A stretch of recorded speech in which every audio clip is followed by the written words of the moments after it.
एक गांव के बाहर से होकर एक कच्चा रास्ता जाता था। उसी रास्ते के पास एक बहुत विषैला सांप रहता था। उस रास्ते से जो भी व्यक्ति गुजरता सांप उसे डस लेता। कई लोगों की मृत्यु हो चुकी थी। धीरे धीरे पूरे गांव में भय फैल गया। लोग उस रास्ते से निकलने से डरने लगे। बच्चे, बूढ़े, किसान सब परेशान हो गए। गांव के लोगों ने बहुत सोचा लेकिन कोई उपाय समझ में नहीं आया।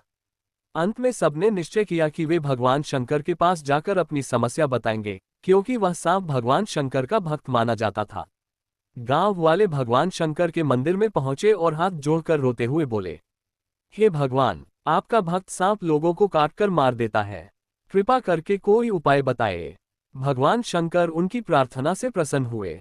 उन्होंने सांप को बुलाया और पूछा, तुम लोगों को क्यों काटते हो? सांप बोला, प्रभु, लोगों को काटना मेरा धर्म है। यही मेरी प्रकृति है। भगवान शंकर ने शांत स्वर में कहा, मैं तुम्हें काटने से रोकता हूं, अब तुम किसी की जान नहीं लोगे। सांप ने सिर झुकाकर कहा, जैसी आपकी इच्छा प्रभु। इसके बाद सांप वहां से चला गया और लोगों को काटना बंद कर दिया। गांव वालों को ये बात पता चली तो वे निडर हो गए। कुछ लोग जिज्ञासावश लकड़ी से सांप को मारकर देखने लगे कि वह काटता है या नहीं।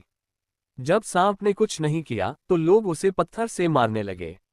सांप चुपचाप सब सहता रहा। वह घायल हो गया, कमजोर हो गया और दुखी रहने लगा। एक दिन वह रोता हुआ भगवान शंकर के पास पहुंचा और बोला, प्रभु, मैंने आपकी आज्ञा मानी, लेकिन अब लोग मुझे बहुत मारते हैं। मेरी रक्षा कौन करेगा? भगवान शंकर ने करुणा से उसकी ओर देखा और बोले, मैंने तुम्हें काटने से रोका था, फुफकारने से नहीं।